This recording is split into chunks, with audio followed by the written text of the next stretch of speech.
तेजस्वी यादव, सत्ता भोगी, Chirag Paswan, good politician, Narendra Modi ji. Bharat का शांति दूत। Who is better cricketer, Ravi Kishan और you? ऑलवेज रवि किशन। नहीं, डर भी लग रहा है ना कि उसको खराब बोल दूंगा तो कल आ जाएगा घर पे। I feel like prime minister. कैसे? मैं जो चाहता हूँ वही हो रहा है। मैं 5 गाना गाया, वो गाना कानून बन चुका है। मैं लाल बत्ती के खिलाफ गाना गाता था पहले से। हाँ, अब इकोनॉमी के लिए भी गाना गा दीजिए। इकोनॉमी के लिए मैं गाया ना। मुझे लगता है कि पिछले साल भर में पहला बार पॉडकास्ट कर रहा हूँ आपके साथ, ओनली ड्यू टू आपके सनातन भक्ति। कि राजनीति और सनातन का संगम क्या महत्व है? जो भी सनातन पद्धति का सम्मान करेगा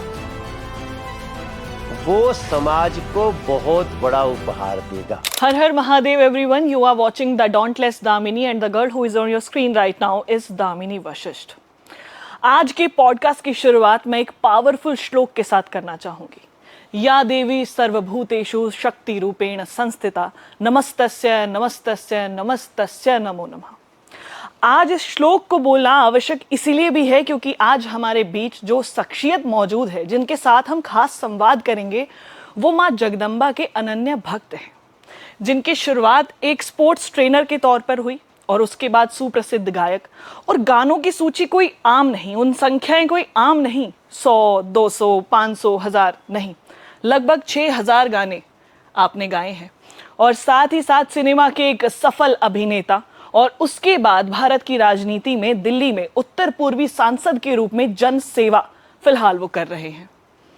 तो विदाउट एनी डिले आज मैं स्वागत करती हूँ मनोज तिवारी जी का। जी बहुत बहुत धन्यवाद दामिनी जी, बहुत अच्छा श्लोक सुना कि आपने शुरुआत की। हमारी पूरी दुनिया इसी में समाहित है और आपके दर्शकों को मेरा प्रणाम। कैसे हैं आप? मैं अच्छा हूँ। मैं बहुत अच्छा हूँ और ज़्यादा अच्छा इसलिए हूँ कि अंधकार से प्रकाश की तरफ हम निकल पड़े हैं और इसलिए मैं बहुत खुश हूँ। बहुत अच्छी बात है। मॉनसून सत्र चल रहा था, आज आखिरी दिन था, उसका समाप्त हुआ। तो आपने बोला कि देश में ऐसे अच्छे अच्छे समाचार हैं और इतनी अच्छी अच्छी खबर है कि अंधकार से प्रकाश की तरफ हम जा रहे हैं। तो क्या कुछ मुद्दे इस बार के रहे जो आपको ऐसा अनुभव करा रहे हैं, जो मजबूर हुए आप ये बोलने के लिए कि हम प्रकाश की तरफ अब चल पड़े हैं? अंधकार से प्रकाश की तरफ चल पड़े हैं। अभी अभी एक बिल आया, देश के गृह मंत्री अमित शाह जी ने बिल लाया। बिल क्या है कि जिसके ऊपर गंभीर आपराधिक केस हैं और उसको 5 साल की सजा हो जाए और उस 30 दिन जेल में रह जाए उसमें, तो वो बड़े पद पे मुख्यमंत्री, प्रधानमंत्री, स्वयं प्रधानमंत्री ने प्रधानमंत्री के खिलाफ बिल लाया। बड़ी बात है। उसका विरोध कर रही है कौन? विपक्ष। नहीं नहीं नहीं, ऐसा मत करो, मतलब अपराधियों को रहने दो इस पद पे, अपराध करने दो, भ्रष्टाचार करने दो, जेल जाता है तो जेल जाके जब छूटेगा तो फिर आके बैठ जाएगा। आप सोचिए, हम जब ये बात लोगों को बोलेंगे तो कौन कहेगा कि नहीं ऐसा बिल नहीं आना चाहिए? लेकिन राहुल गांधी जी कह रहे नहीं नहीं ऐसा बिल नहीं आना चाहिए, अखिलेश यादव जी कह रहे नहीं नहीं ऐसा बिल मत लाओ, तेजस्वी यादव जी कह रहे ऐसा बिल मत लाओ। एक तरफ जहां वो मुद्दे उठाते हैं कि अपराध बढ़ रहे हैं भारत में, अपराध के खिलाफ जब इतनी बड़ी पहल की जा रही है तो उसका भी विरोध है। तब मैं समझता हूं कि हम प्रकाश की तरफ चल पड़े हैं। आपने अभी जिक्र किया कि प्रकाश की तरफ हम चल पड़े हैं और सदन में एक बहुत बड़ा मुद्दा ऑपरेशन सिंदूर भी उठा, सीज फायर को लेकर। आपका गाना भी ऑपरेशन सिंदूर बड़ा हिट गया। वो देखो, वो एक भावना थी, उसमें लोगों ने उसको बहुत बड़े स्तर पे स्वीकार किया। उसके लिए मैं धन्यवाद करूंगा क्योंकि जो विषय था हमने अच्छे शब्दों में रखा और लोग अभी तक उसको 2 मिलियन से ऊपर लोग देख चुके हैं। गाने के माध्यम से आपने अपनी बातें रखी ऑपरेशन सिंदूर के ऊपर। अब हमारे दर्शकों को भी बताइए, क्योंकि विरोध जो है, विपक्ष जो कर रहा है वो सीज फायर को लेकर कर रहा है, तो आपका क्या नजरिया है इसके ऊपर? ये देश के जो भी विरोधी हैं या जो भ्रमित कर रहे हैं देश के लोगों को, भारत ने युद्ध नहीं छेड़ा, भारत ने ऑपरेशन सिंदूर छेड़ा और ऑपरेशन सिंदूर का सीज फायर हुआ ही नहीं है, ऑपरेशन सिंदूर चल रहा है। अच्छा। हमारी बहनों को, बेटियों को सिंदूर उजाड़े आतंकवादी, हम उनको चुन चुन के समाप्त कर रहे हैं। उसी का नाम है ऑपरेशन सिंदूर। और उसमें एक नया शब्द जुड़ गया है, लाइन, कि अब जो आतंकवादियों का समर्थक है वो भी हमारे ऑपरेशन सिंदूर के टारगेट में है, उसको भी हम नहीं छोड़ेंगे। बड़ी बात है कि अभी भी ऑपरेशन जारी है। सीज फायर कहाँ हुआ? तो विपक्ष तो पूरा लगातार इस तरह का विरोध कर रहा है कि डर के मोदी जी ने अपना युद्ध रोक दिया है। इंदिरा गांधी होती तो ऐसा ना होता। इंदिरा गांधी जी थी तभी तो 93,000 सैनिक जो हमारे भारत के कब्जे में तो छोड़ दिए गए। तो अब ये लोग इसको छुपाना चाहेंगे तो भी तो सोशल मीडिया का जमाना छुपता नहीं है। रही बात, हमने क्या किया था, हमने ऑपरेशन सिंदूर शुरू किया। उसमें क्या किया, जहां से आतंकवादी ट्रेनिंग होती थी हमने उनको घर में घुस करके मारा, और बेटियां फाइटर प्लेन चला रही थी। मनोज जी, आपसे बात करते वक्त वाकई में एक सच्चे देशभक्त की अनुभूति मुझे फिलहाल हो रही है, और नारी के प्रति एक अलग ही सम्मान वो आपके अंदर झलकता है, क्योंकि मैं जानती हूँ आप जगदम्बा के उपासक हैं। अभी आपने जिक्र किया कि 3 बार के सांसद आप रहे दिल्ली में। ऐसा क्या लगता है, क्यों इतना प्रेम आपको दिल्ली से मिला? क्या बड़ी उपलब्धियां आपकी रही होंगी दिल्ली के प्रति, या लोग आपके पास जब समस्याएं लेकर आते हैं तो क्या अनुभव आप करते हैं? पहली बार जो शिकायतें आपने सुनी बतौर सांसद, और अब जो लगातार आप जिस तरीके से काम कर रहे हैं, तो क्या लगता है ऐसा किस वजह से? और क्योंकि आपके साथियों की टिकट्स कट गई, बस एक आप ही बचे थे, तो इतना विश्वास अगर पार्टी ने भी दिखाया, जनता ने भी दिखाया, तो वजह क्या है? देखिए, एक तो मैं थोड़ा डिफरेंट राजनीति कर रहा हूँ। मैं राजनीति में आगे बढ़ने के लिए किसी पे बिलो द बेल्ट डायलॉग नहीं बोलता, न बोलूँगा कभी। मेरी शिकायत भी होगी तो मर्यादा के दायरे में होगी, और मैंने बना के रखा है दामिनी। हम आज भी, हमारा सोर्स ऑफ इनकम हमारा गाना है, हमारा स्टेज शो है। हम राजनीति को अपने इनकम का धंधा नहीं बनाए। तीसरा, गलत कोई करेगा, अगर हमारा कार्यकर्ता भी गलत करेगा तो मैं उसको बोलूँगा कि भाई इसको या तो छोड़ दो, नहीं तो मैं कार्रवाई करूँगा। आपको पता है, मैं अभी तक करीब अपने क्षेत्र में 100 एकड़ कब्जा की ज़मीन छुड़ा चुका हूँ। अच्छा। और जिसके बदले हमें बड़ी राशियाँ ऑफर हुई, और मैं मुस्कुराता रहा। कई लोग हमें बोले सांसद बनने पे 5 साल में लोग 500 करोड़ का मालिक बन जाते हैं, मगर उनको ध्यान नहीं रहा कि हम मोदी युग के सांसद हैं। हमने 100 एकड़, लगभग 100 एकड़ लैंड कब्जाधारियों से और माफियाओं से छुड़ा के कहीं सेंट्रल स्कूल बना दिया हूँ, कहीं पार्क बना दिया हूँ, कहीं रिवर फ्रंट बन रहे हैं, और लगभग 1000 करोड़ की जमीन अभी मेरा कार्यक्रम चल रहा है। उसमें कुछ ऐसे लोग भी हैं जो मुझे मिलते रहते थे। मैंने कहा कुछ नहीं, इसको खाली करना पड़ेगा, या तो इसकी कीमत देनी पड़ेगी सरकार को। तो मेरा मनोबल बहुत बढ़ रहा है, और इस नाते शायद मैं टिका हुआ हूँ। आपको एक बात बताऊं, I feel like prime minister. कैसे? मैं जो चाहता हूं वही हो रहा है। भाई, आप प्रधानमंत्री हो तो क्या करोगे? जो चाहोगे वही करोगे ना। अब जो तुम चाहते हो वही हो रहा है, तो आप प्रधानमंत्री की तरह हुए कि नहीं? मैं 5 गाना गाया, वो गाना कानून बन चुका है। मैं लाल बत्ती के खिलाफ गाना गाता था पहले से। हाँ, कि नियम का बघार ताड़, रास्ता छोड़ मंत्री जी के गाड़ी आवता, सड़क खाली कर राजा के सवारी आवता, व्यंग करता था।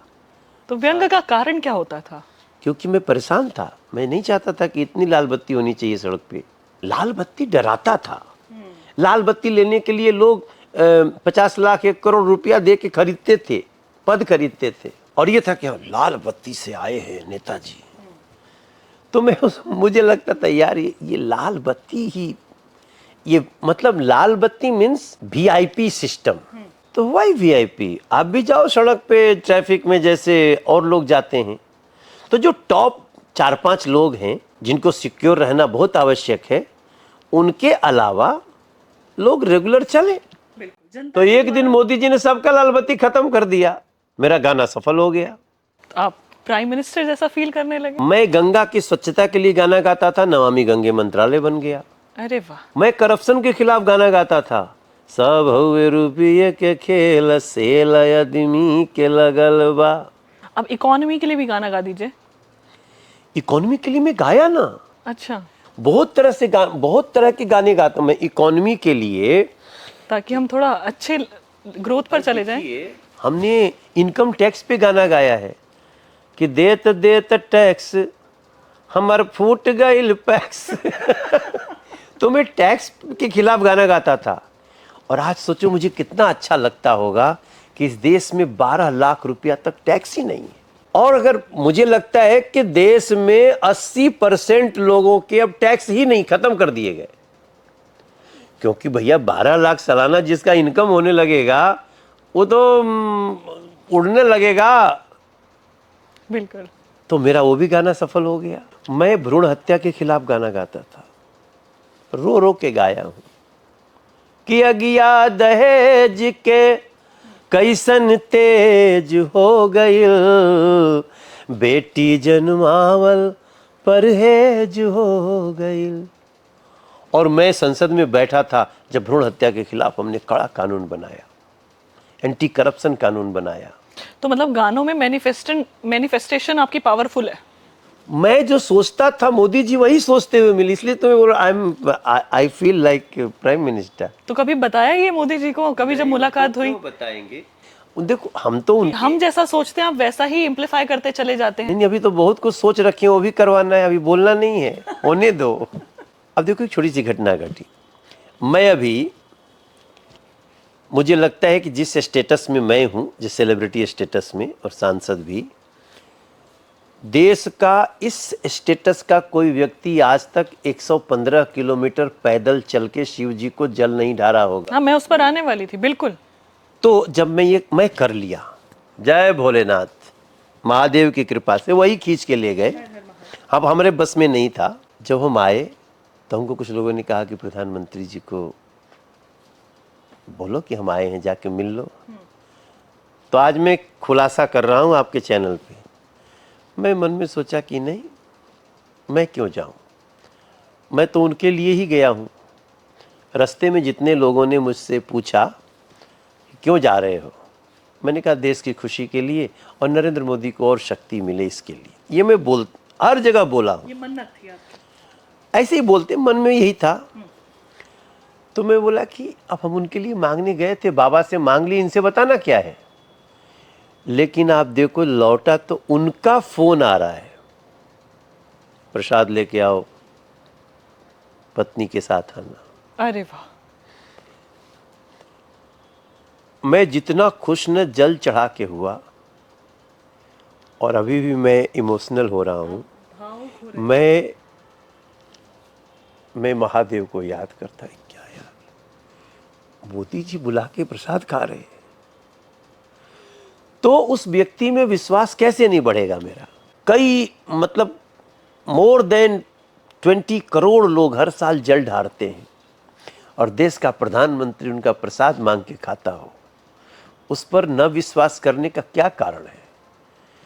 तो जिनके शासन में गरीबों को फ्री अनाज मिलता हो, जिनके शासन में गरीबों को आरक्षण मिल गया, इकोनॉमिकली वीकर सेक्शन को 10%, घर घर शौचालय बन गए, गरीबों के बेघर के 4 करोड़ से ज़्यादा घर बन गए, जिनके शासन में घर घर नल से जल देने की सुविधा हुई, जिनके कारण अंतरिक्ष में आज हमारे बच्चे जा रहे हैं, अंतरिक्ष से आकर के उनको अपना अनुभव बता रहे हैं, जिनके कारण हम चंद्रयान हमारा चंद्रमा पे पहुंच गया, जिनके कारण आज स्पोर्ट्स का कोई आदमी जीतता है तो उसको पीएम का फ़ोन आता है, जिसके कारण इस देश की गांव की बहनें आजकल पायलट कही जा रही हैं, ड्रोन दीदी, उस पर कैसे विश्वास न करो।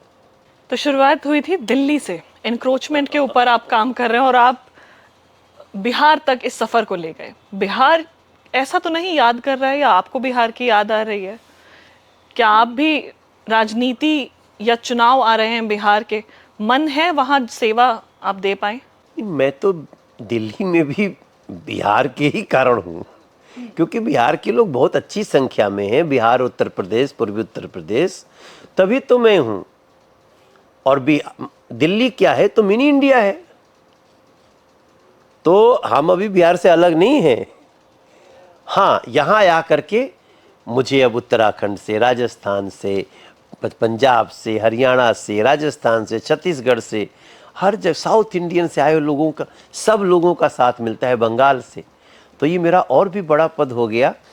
लेकिन जो मूल हमारी ताकत है, हम बिहार के, तो यहाँ तो किसी को बताना ही पड़ेगा। कभी हो सकता है भाई साहब मैं मनोज तिवारी हूँ, बिहार में तो घुसे था रही, आ गया मनोज तिवारी, चल कमल को वोट दिया जाएगा। अच्छा, तो हम, वो हमारी ताकत तो है। जलवा वहाँ अलग है आप। हाँ हाँ हाँ। अभी मैं हर 15 दिन में बिहार दौरा करके आता हूँ।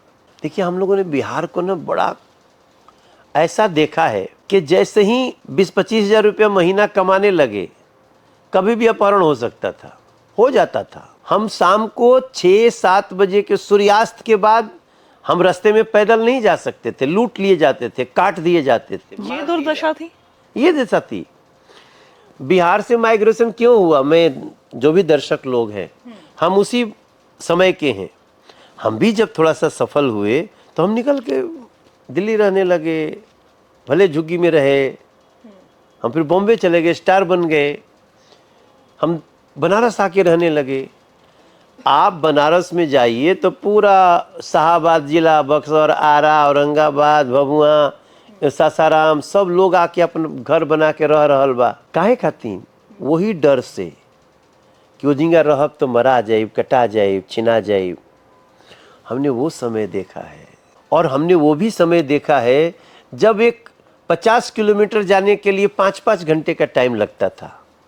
अब 50 किलोमीटर जाने के लिए 35 मिनट का समय लगता है। जब इतना ही प्रेम है बिहार से, जब बिहार आप बोलते हैं ठोक करके अगर हम गए तो कमल दिखा और उन्होंने वोट कर दिया, तो फिर यूपी की तरफ भी आप गए, समाजवादी पार्टी की तरफ भी आपने वहां ग्रोथ करानी चाहिए, यूपी की जनता के लिए काम करना। अब दिल्ली में, तो बिहार की तरफ ही क्यों नहीं आपने मेहनत की, या वहीं क्यों नहीं? नहीं, वो जो समाजवादी पार्टी वाला मेरा चैप्टर है ना, हाँ। वो एक तो पहले जान लो 3 महीने का एक समय है। ओनली चुनाव। मैं कभी समाजवादी पार्टी के साथ काम नहीं किया, चुनाव लड़ा हूँ 2009 में। 2009 में। तो चुनाव तो लड़ी गए, और लड़े भी तो लोग गोरखपुर से लड़ा दिए हमको, योगी आदित्यनाथ जी के खिलाफ, जिनका मैं खुद ही फैन।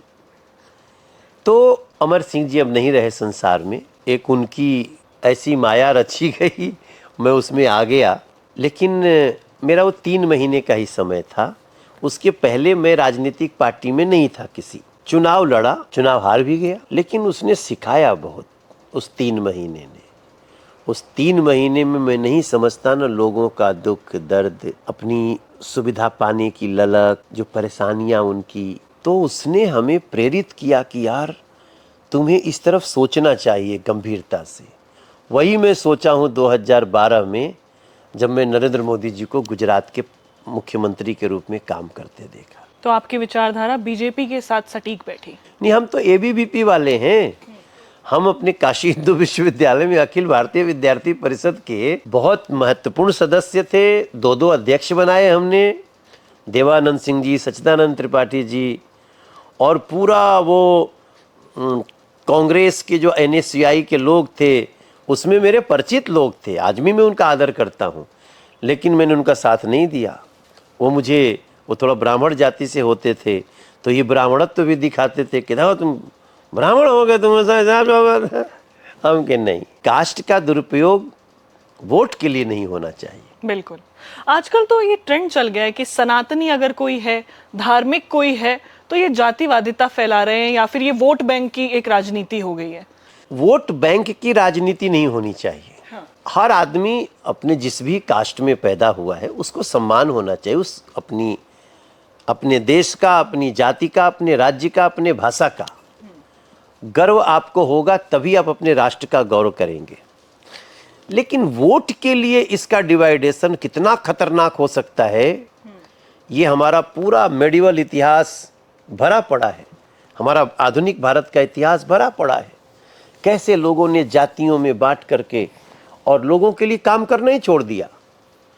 फिर काहे को लोग बिना खर्ची पर्ची नौकरी देते। आप तो हरियाणा से हो, जी आपके यहाँ बिना खर्ची बिना पर्ची पहली बार सुना जा रहा है। बिल्कुल। लोग अपने टैलेंट से नौकरी पाएं, पढ़े लिखें, ये नहीं हो पाता शुरू। इतनी तेजी से हाईवे नहीं बन पाती, इतनी तेजी से वंदे भारत जैसी ट्रेनें नहीं चल पाती। जो पुरानी ट्रेनें भी हैं उसको भी पटरी पे लाके कैसा रेलवे लाइन तैयार होना, 1500 स्टेशन को नया करना, ये सब थॉट दामिनी जी छोटा नहीं था। ये अगर नहीं होता था तो उसका कारण था जातिवाद। किस चीज में? वोट पॉलिटिक्स में। बिहार में अभी कितना जातिवाद अभी भी आपको दिखाई देता है? लोग करने वाले करते ही रहते हैं, लेकिन अब बिहार जातिवाद से ऊपर उठने लगा है।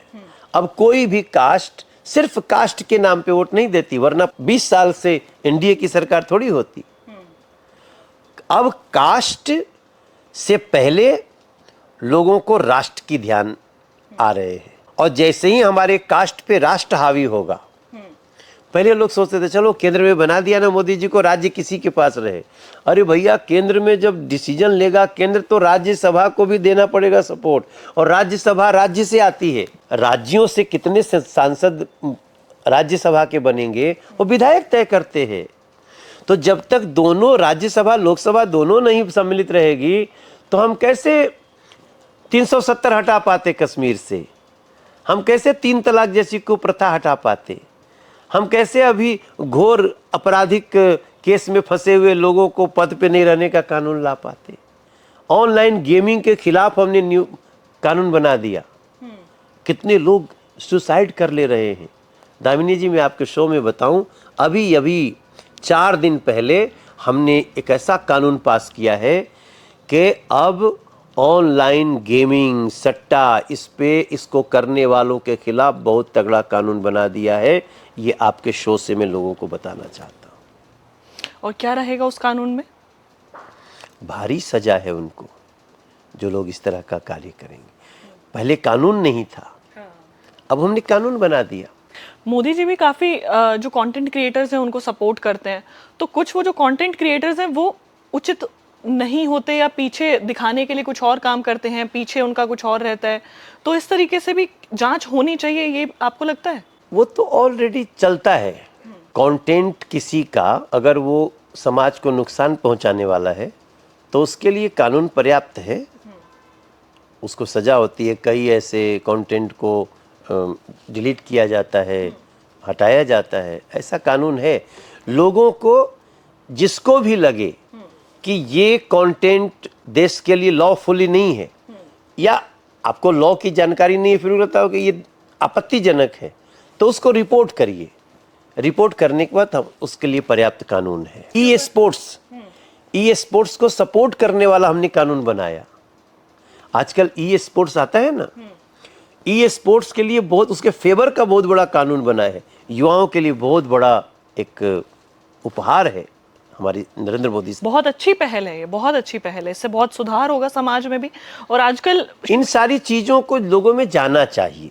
जी, सोशल मीडिया का बहुत गलत इस्तेमाल भी होने लगा है, क्योंकि आजकल की जो जनरेशन है वो पूरा गेमिंग, सट्टा, सोशल मीडिया, इन सब के प्रति ज्यादा अपना रुख दिखा रही है। उससे लोगों को डिमोरलाइज करने के लिए कानून आया है, और मुझे लगता है कि ऑनलाइन गेमिंग के जो नुकसान हैं अब धीरे धीरे लोगों को पता चलने लगे। अभी हाल ही में ये भी सूचना है कि चाइना जो एक तरीके से वॉर चाहता है इंडिया से, वो सोशल मीडिया के थ्रू ही हमारे इंडिया के बच्चों को बिगाड़ना चाहता है, क्योंकि यहाँ पे जिस तरीके के कंटेंट वायरल होते हैं वो अननेसेसरी कंटेंट होते हैं जिनका कोई औचित्य नहीं होता। लेकिन चाइना, अमेरिका, यहाँ पर सोशल मीडिया में जो कंटेंट ज़्यादा वायरल होते हैं वो नॉलेज के रिलेटेड होते हैं, इंटेलेक्चुअल्स होते हैं, वो आपको कुछ सिखाते हैं, आपका स्किल इंप्रूव करते हैं। लेकिन इंडिया में इस तरीके से जो कंटेंट है वो बिगाड़ रहा है बच्चों को। यही है इंटेलेक्चुअल टेररिज्म। भारत को अब बम, गोले और मिसाइल से कोई नहीं हरा सकता। हम आत्मनिर्भर हैं। दुनिया की कोई भी ताकत अब हमको मजबूर नहीं कर सकती उसके बल पे। अब हमारा जो चुनौती है वो इंटेलेक्चुअल टेररिज्म है, वैचारिक आतंकवाद। वो कई ऐसी शक्तियां हैं जो सोशल मीडिया के मार्फत फैला रही हैं, मगर हमें उसी में अलर्ट रहना है। अलर्ट रहने से सब कुछ सही होगा। और मैं तो आपके इस शो में बोलना चाहूँगा कि हे मेरे माताएं इस देश की, आप लोग अपने बच्चों को दोस्त की तरह व्यवहार करें और उनको वैचारिक आतंकवाद से, बुरी आदतों से बचाने में दोस्ती बना करके उसको बचाएं, डांट करके नहीं, उसको धमका करके नहीं, तो हम सफल होंगे। मैं अपने बच्चों पे ये लागू कर रहा हूँ। बिल्कुल, बहुत अच्छी बात है। चलिए थोड़ा आपको पुराने समय में लेकर चलते हैं। स्पोर्ट्स ट्रेनर आप रहे हैं, तो कैसी परिस्थितियां बदलती चली गई स्पोर्ट्स ट्रेनर के बाद एक गायक, गायक के बाद अभिनेता, अभिनेता के बाद राजनीति, अब और क्या बाकी है? एक्चुअली मैं जैक ऑफ ऑल था, मास्टर ऑफ नन। तो मैं सोचता था चलो जो भी मिलेगा करना है, लेकिन मैं एक ही काम अच्छा मेरे दिमाग में आया और जो मैंने पालन किया कि किसी काम को छोटा नहीं समझना है। मैं पार्ट टाइम ड्राइविंग भी किया हूँ, किसी के ड्राइवर रह करके, तो मैंने काम को कभी छोटा समझा ही नहीं।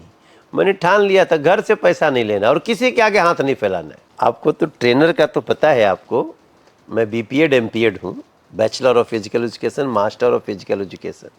मैं इधर नहीं होता तो किसी स्कूल में स्पोर्ट्स टीचर होता, लेकिन मैं हाउस कीपिंग भी सीखा।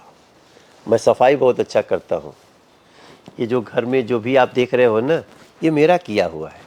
सफाई अभी भी आप करते हैं? हाँ, सफाई करता हूँ। कौन सी फोटो कहाँ लगेगी, कौन सी फोटो के साथ क्या क्या लगेगा, ये सब मैं करता हूँ। अच्छा, इंटीरियर ये हाँ, ये लकड़ी का बनना चाहिए, इसमें हम सामान रखेंगे तो सुंदर लगेगा। मैं बहुत, ये तो गजब की बात अब गजब की बात है। और इसके साथ साथ मैं जब बिग बॉस में था तो आपने देखा नहीं होगा, देखा है मैंने डॉली बिंद्रा के साथ आपका पूरा वो झगड़ा देखा ना आपने, डॉली बिंद्रा का झगड़ा देखा। मनोज तिवारी का देखो उसमें भी कैरेक्टर है कि डॉली बिंद्रा ने मुझे कितना कुछ बोला, लेकिन मेरा पेशेंस, मैंने उनके ऊपर हाथ नहीं उठाया। क्योंकि आपने जो कहा ना कि यत्र नार्यस्तु पूज्यन्ते या देवी सर्वभूतेषु, तो सभी जीवों में है, तो डॉली बिंद्रा में भी है, तो मैंने हाथ नहीं उठाया। लेकिन जो आपने दूसरा चीज़ नहीं देखा होगा, बिग बॉस में सबको कुछ ना कुछ काम करना था, तो मैं क्या करता था, मैं बर्तन मांजता था। आई एम ए स्पेशलिस्ट, मैं बर्तन बहुत चमका के मांजता हूँ तो मैं खाना नहीं बना सकता, लेकिन बर्तन मांजने, तो मैं जीवन में सोचता था कुछ नहीं हुआ तो किसी होटल में बर्तन मांजूंगा, माँ से नहीं मांगना है, बाबूजी से नहीं मांगना है। तो बचपन में घर पे भी आप माँ का हाथ बटाते थे? अरे जब चरवाहा चला जाता था तो मैं भैंस चरा के लाता था। कब आज बोलूंगा तो कोई सोचेगा ही नहीं कि मनोज तिवारी भैंस चराते थे। और मैं, भैंस चराना बहुत अच्छी बात है, गाय चराना कोई बुरी बात नहीं है, लेकिन आजकल लोगों ने निगेटिव बना दिया, ऐ तो गांव में गोबर पाता है। अरे गोबर से जो स्वादिष्ट खाना, जो पौष्टिक खाना बन सकता है, वो गैस और वो बाकी सिस्टम से नहीं बनेगा। तो हम तो गाय चराते थे, भैंस चराते थे और उनकी सेवा, बेसिकली उसको कहिए कि मैं उनकी सेवा करता था, उसका मुझे लाभ मिला है। मैं वो एक घटना नहीं भूल सकता, मैं भैंस चराने गया था और ओले पड़ने लगे और दूर कहीं कहीं कुछ भी छुपने को नहीं था। मैं जब याद करता हूँ तो रोता हूँ घटना सुन के। हमारी भैंस थी, भैंस में ओले पड़ने लगे तो मैं भैंस के नीचे छुप गया और पूरे टाइम भैंस हिली नहीं। ये मोटे मोटे ओले पड़े थे, भैंस ने लिया, लेकिन जो उसको चराने वाला, उसके थान के नीचे जो जगह होता है ना, उसमें छुप गया मैं। वात्सल्य, ममत्व, वो पशु में भी आपने पाया। इतनी नहीं हिली भैंस। क्या है दामिनी जी, ये जीवन बहुत कुछ सिखाता है अगर आप सीखना चाहो तो। काम को छोटा नहीं समझना है, मैंने मेरे लाइफ में रहा है। आज भी मैं जैसे ही मुझे टाइम मिलता है, मैं घर को सुंदर कैसे रहेगा इसमें लगा रहता हूँ। खुद फरसा उठा लूँगा, फिर खुद खुरपी उठा लूँगा क्या दिक्कत है जी, झाड़ू उठा के सफाई कर लूँगा। अब कोई लड़का से गलती हो गई तो जैसे ही झाड़ू उठाऊंगा तो मेरे घर के 17 स्टाफ झाड़ू उठाते हैं। ऐसे नहीं उठाएंगे सब, लेकिन उठाऊंगा तो सब उठा लेते, यहाँ तक कि मेरे गेस्ट आए होते हैं ना, वो भी उठा लेते हैं। हम जानते रहते हैं कि अभी मैन पावर बढ़ जाएगा। ज़मीन से आज भी आप जुड़े हुए हैं, जड़ों से जुड़े हुए हैं, जो सुन के मुझे पता भी चल रहा है। तो ये आपने इतना जो बड़ा अपनी जर्नी में संघर्ष देखा, शायद ये भी कारण है, और अध्यात्म के प्रति समर्पण आपने जो कर रखा है, संस्कृत के आप अच्छे ज्ञाता भी हैं, तो कहीं ना कहीं वो भी कारण है। आप अभी जस्ट मुझे कुछ याद आता है, समंदर में मिली जाके धरा की सैकड़ों नदियां, समर्पण ही तरीका है स्वयं को रिक्त करने का। बहुत अच्छी बात आपने कही।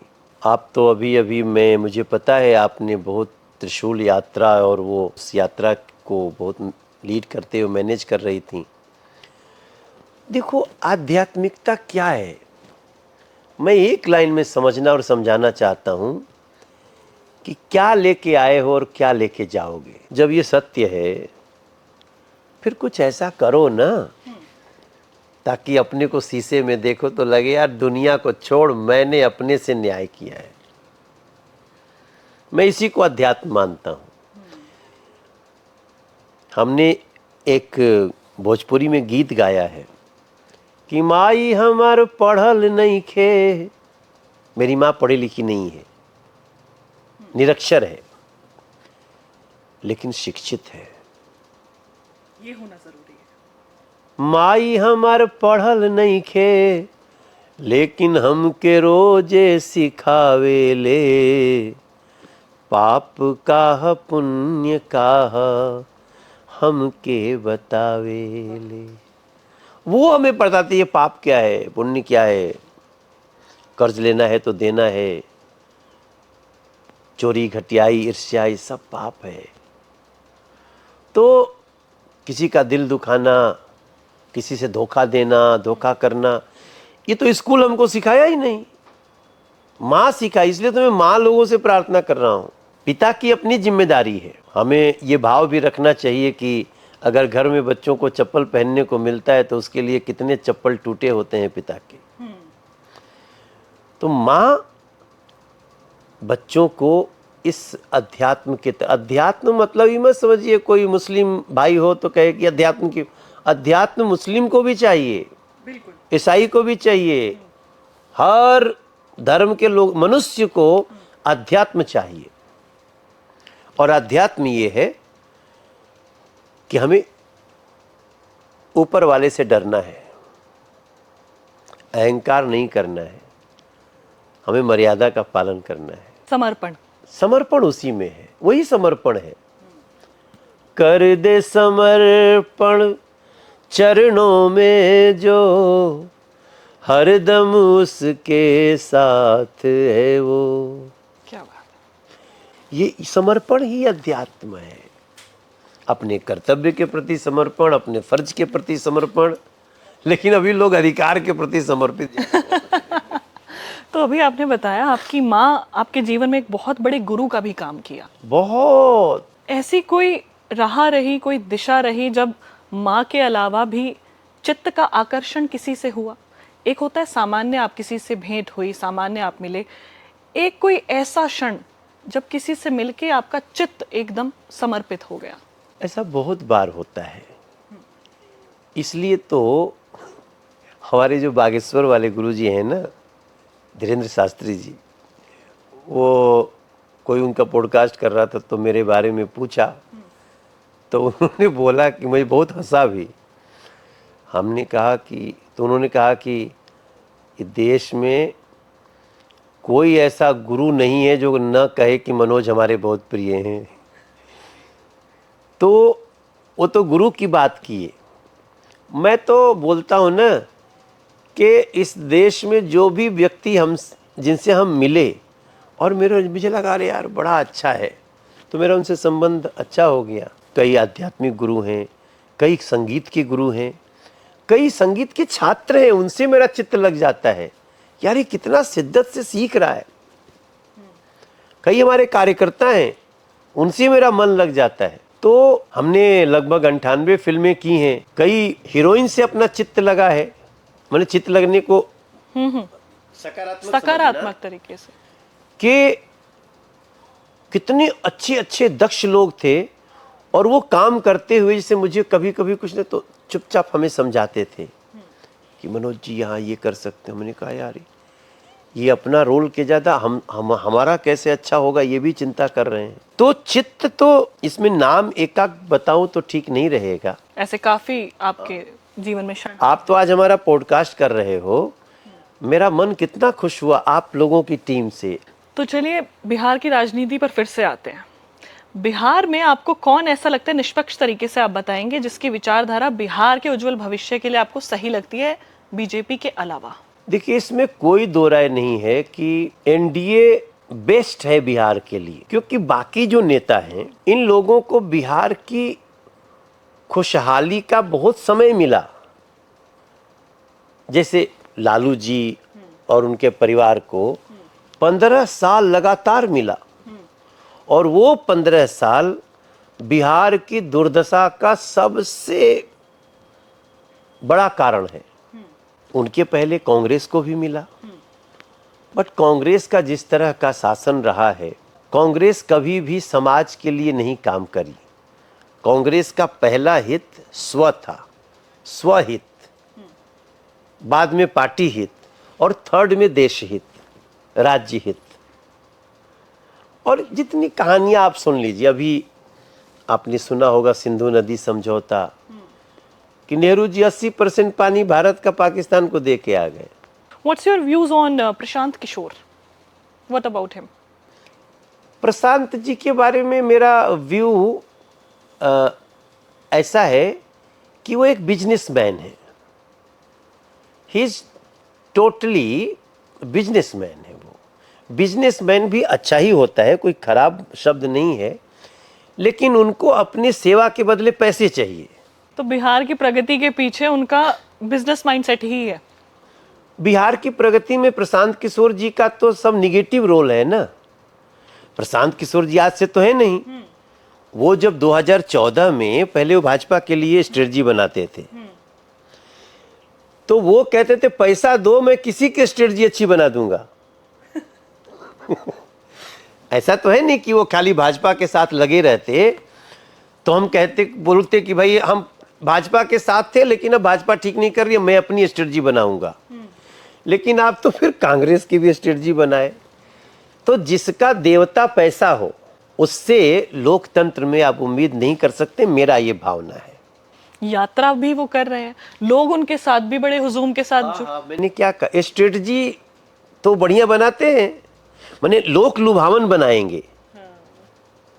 लोक लुभावन बातें करना, लोक लुभावन ऐड बनाना, लोक लुभावन रील बनाना, तो ये तो उनकी मास्टरी है।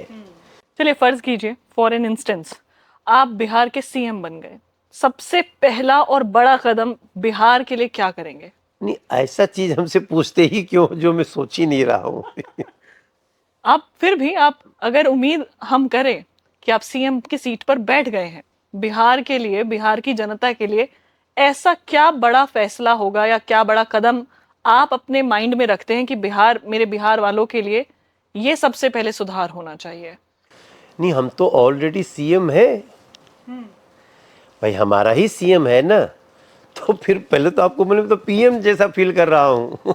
आप सीएम की बात कर रहे हो, तो हम लगातार अपनी लिख लिख के बातें, कभी बिहार के सीएम महोदय को, बिहार के चीफ सेक्रेटरी को, बिहार के डिप्टी सीएम को जो हमारे पार्टी से बनते हैं, तो देता रहा हूँ।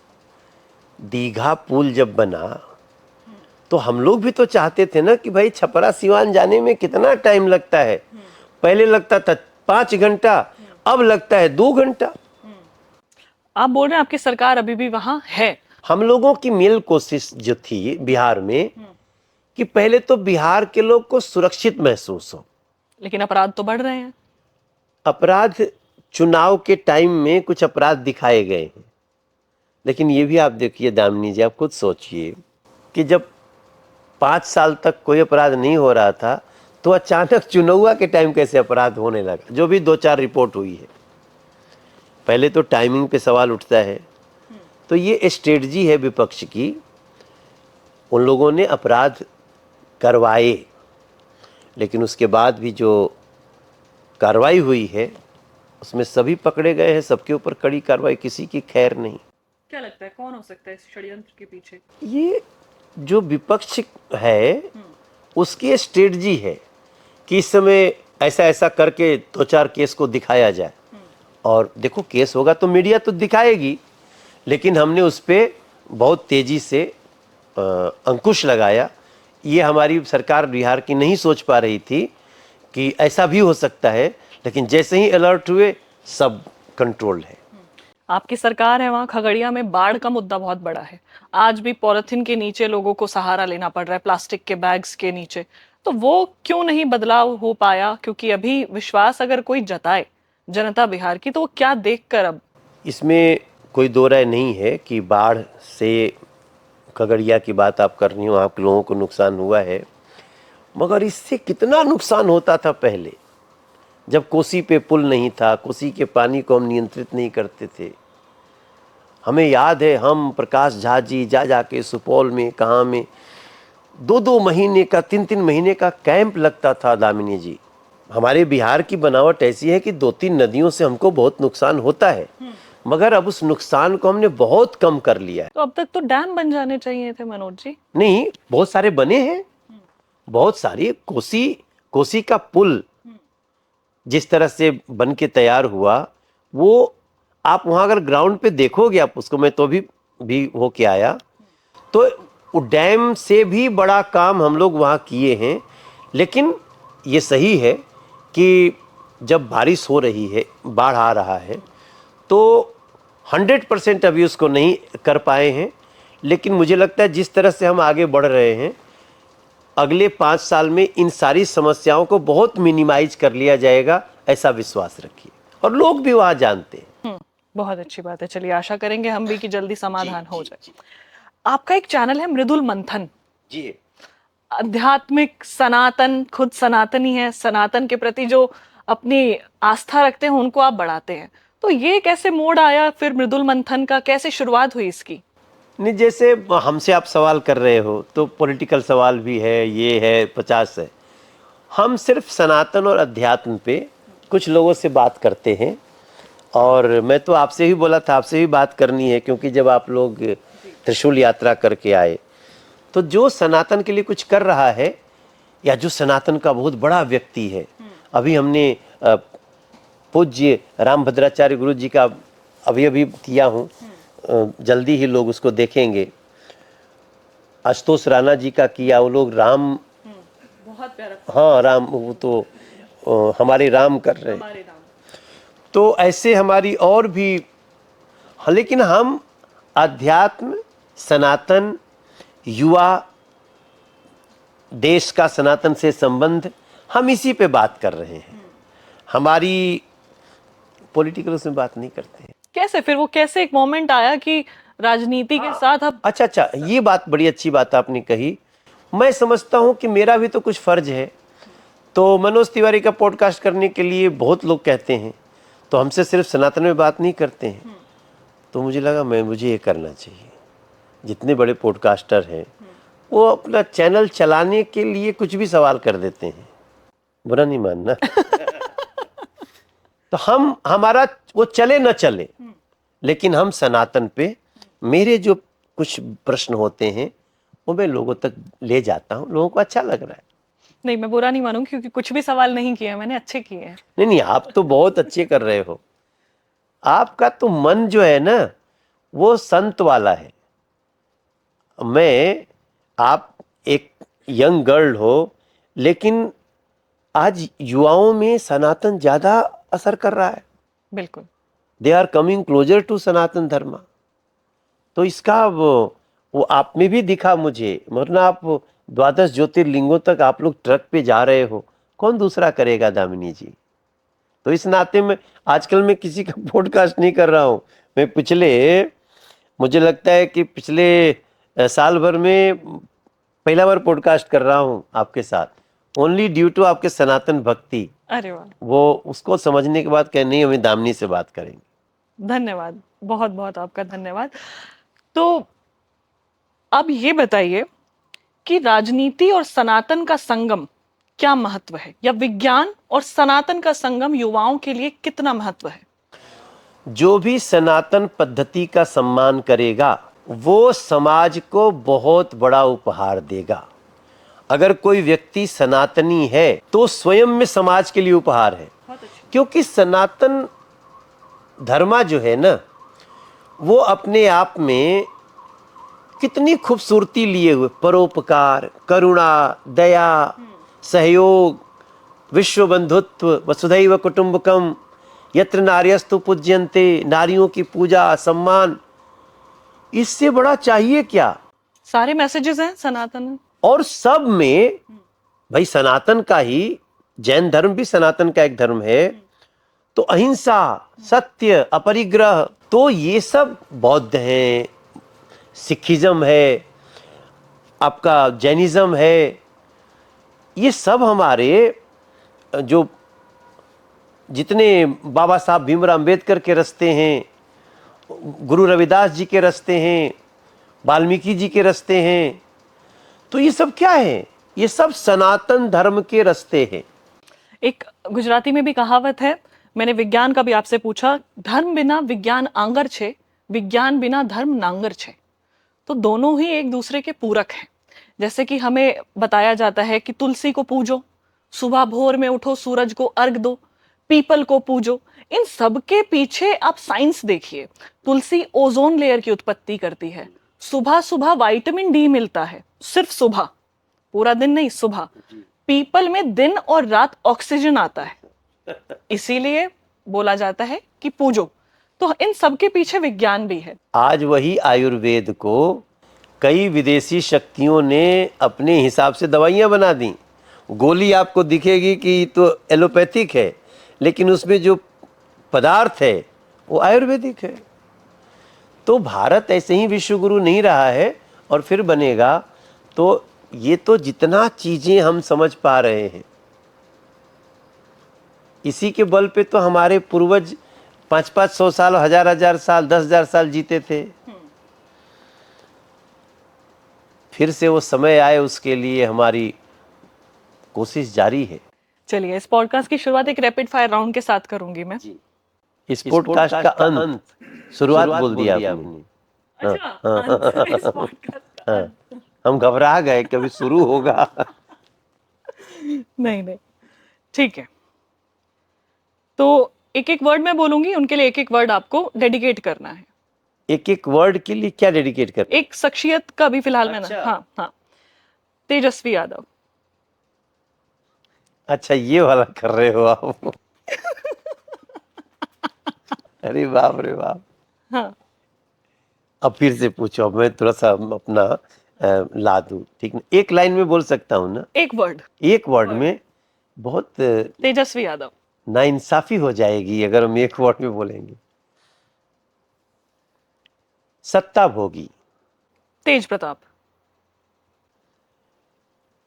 बेचारा, चिराग पासवान, गुड पॉलिटिशियन, प्रशांत किशोर, अवसरवादी। अमित शाह जी। प्रशांत जी के लिए मैं अवसरवादी से भी एक शब्द अलग बोलूंगा, बिजनेसमैन। हाँ, जो पहले बोला। हाँ, बिजनेसमैन, हाँ, व्यवसायी, राजनीतिक व्यवसायी, अमित शाह, देशभक्त, नरेंद्र मोदी जी, भारत का शांति दूत, मनोज तिवारी, छात्र। Who is better cricketer, Ravi Kishan और यू? ऑलवेज रवि किशन। ये कैसे हो गया? अब तो वो समर्पण। नहीं, देखो, कोई खुद को अच्छा कहे अच्छा नहीं बात है। अच्छा, वैसे ही इज गुड क्रिकेटर। लेकिन आपसे भी ज्यादा। नहीं, डर भी लग रहा है ना कि उसको खराब बोल दूंगा तो कल आ जाएगा घर पे। अखिलेश यादव, कंफ्यूज्ड पॉलिटिशियन बोलूंगा। Confused politician. उनको पता ही नहीं चलता मुझे करना क्या है, किसके साथ रहना है, कहाँ जाना है। अच्छा, कब क्या करना है। जैसे एक सवाल मेरा रह भी गया था, हम जब स्कूल में जाते हैं बच्चों की पीटीएम होती है, फटकार लगती है, बच्चों का रिपोर्ट मिलता है, तो क्या मोदी जी भी आप लोगों की पीटीएम लेते हैं, फटकार लगाते हैं अगर कोई काम नहीं कर रहा है या कुछ सिखाते हैं? बहुत तगड़ा तगड़ा फटकार लगता है। अच्छा, हाँ, बट वो सिखाने वाला फटकार होता है। तो पीटीएम होती है आप लोगों की भी? हाँ, जैसे होता है ना कि कभी कभी पिता बच्चे के किसी बात से नाराज है तो 2 दिन बतियाएगा नहीं, तो वो वाला फटकार लगता है। Your favourite movie? My favourite movie is तीसरी कसम। Favourite song but not yours? हाँ, मैं तो राजा जी बोलने ही वाला था। What a wonderful song by the. दुनिया दुनिया बनाने वाले, दुनिया बनाने वाले, क्या तेरे मन में समाई, काहे को दुनिया बनाई तूने। भाग का करेजा, what a wonderful song, what a wonder. ये तो मेरा है ना। वो आपका है तभी मैंने बोला, वो मुझे बड़ा पसंद है, बहुत अच्छा लगता है मुझे वो गाना। सही बात है, मुझे भी बहुत अच्छा लगता है। जे का बाघ का करेजा दे के ऊपर वाला भेजा, ओ ककाई डरवाई गुनहगार नगरिया। फेवरेट अभिनेता? अमिताभ बच्चन। Favourite actress?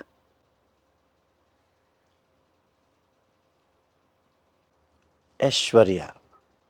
एक ही फैमिली से पसंद है? नहीं, इसका कोई मतलब नहीं है, बस है तो है।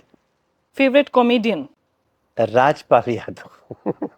मुझे बहुत अच्छा लगता है। नहीं, अच्छे हैं वो, वाकई में एवरग्रीन। Favourite singer? बहुत लंबी लिस्ट है। कोई एक।